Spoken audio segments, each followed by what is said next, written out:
And the other thing which is an important indicator is, I had promised in this House, 21-22, that the government would endeavor to attain fiscal deficit to GDP level below 4.5% by the year 25-26, from an unprecedented high of 9.2% in 2020-2021. We have kept completely to the trajectory projected. We have not deviated from it. We are complying by that fiscal deficit trajectory given by me. Even today, you see that we've gotten close to the 4.6. Actually, this year, we have clearly given 4.9 as the fiscal deficit. So we are keeping our word on that. India's exceptional post-pandemic economic recovery to become the fastest growing economy over the last 3 years is truly magnificent. And I thank every citizen, the middle class, the entrepreneurs, the farmers, marginal workers, traders, everyone who I've mentioned, I've not mentioned, deserve big gratitude, a word of thanks from all of us, sir, because of their toil and hard work and belief that they have to bring up the situation for their families to be better, has resulted in India becoming the fastest growing economy. And how many nations, may I ask this year, how many nations have achieved this balance through the budget since post-COVID to retain that growth, ensure that this balance happens and continues that sustainable growth momentum? So at least these sort of things which have to be remembered for the sake of thanking our people, I would like to highlight these as the last few years' achievement of this government and entirely thanking the people of India. And this couldn't have been possible unless there is a hard-working, visionary leadership which takes us forward so that the country can really come out of the COVID distress. And I thank Honorable Prime Minister for his leadership on this. Sir, I had also presented the Jammu Kashmir budget for 24-25. I'm happy to inform that the concrete steps that have been taken to enable the Union Territory to break free from the fetters of the past, namely the legacy of fiscal distress which has been inherited from the erstwhile state. We have provided substantial financial support, and I'll give the numbers, 17,000 crores in the union budget of the UT of J&K this year.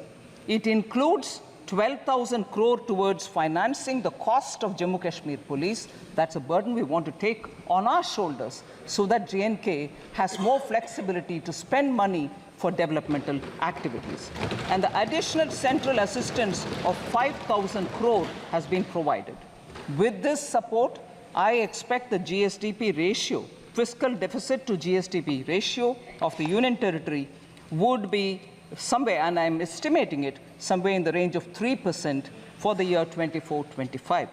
The public finances of the Union Territory are now back on the rails, and they are now able to focus on developmental activities much more than ever before.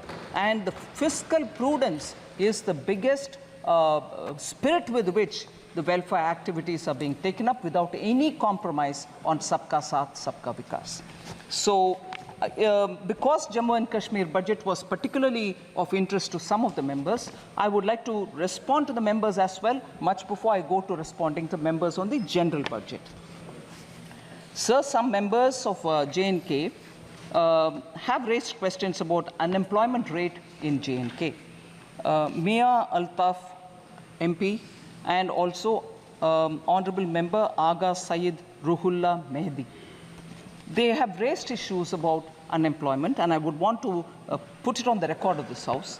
Unemployment rate, that is for the age group of 15 to 59 years, has actually come down for J&K from 6.4% in 2020-2021 to 5.7% in 21-22 to 4.4% in 22-23, sir.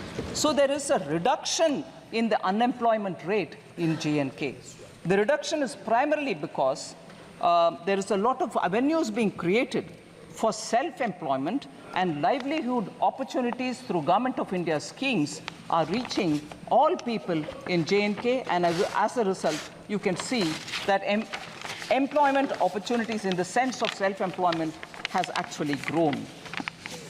So again, Honorable Member Mia Altaf had raised this issue about the works that were undertaken by the Union Territory government for the welfare of tribals. I'll certainly like to say, sir, there are about 9 important things which need to be highlighted. The Union Territory government has undertaken several initiatives for tribal welfare in the areas of healthcare, education, culture, infrastructure development, and livelihood.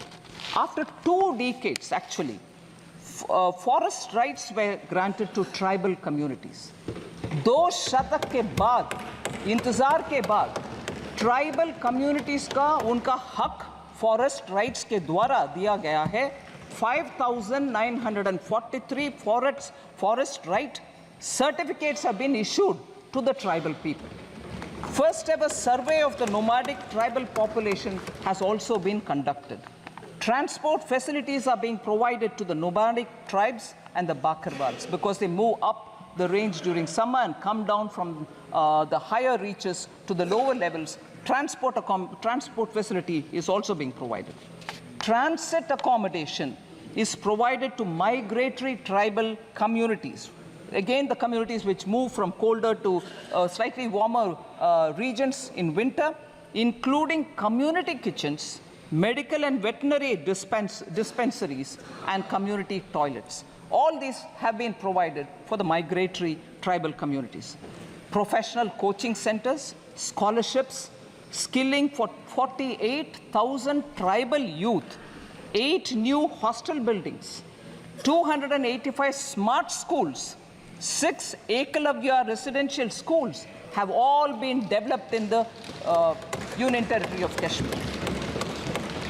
80 schools to be transformed into smart schools in the tribal areas. That's a very important step forward, and it will benefit tribal children. 186 tribal villages are being developed under the PM Adi Adarsh Yojana, so helping tribal communities. Tribal Research Institute is being developed in Srinagar, and these are some of the very specific measures being taken by the government, and I hope the Honourable MP has got substantial information on the question that he asked. Sir, now I come to the general budget, in which I go by issues in which many members of parliament have spoken, so I've clubbed together members.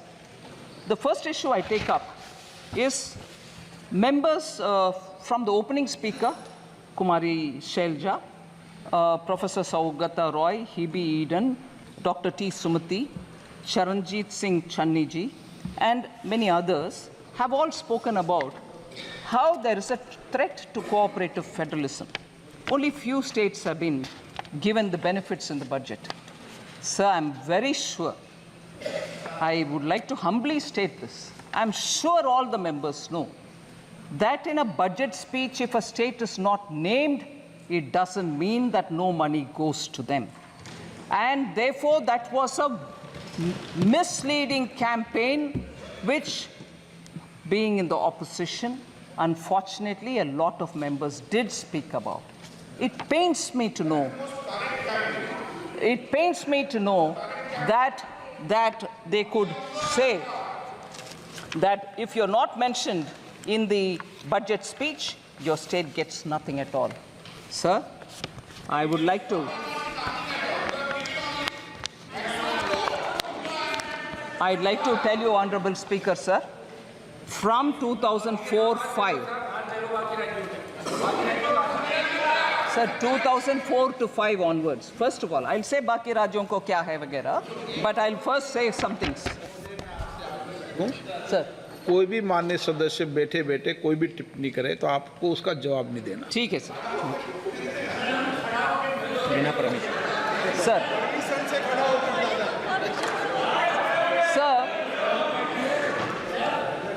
Sir, I'll take the example, sir.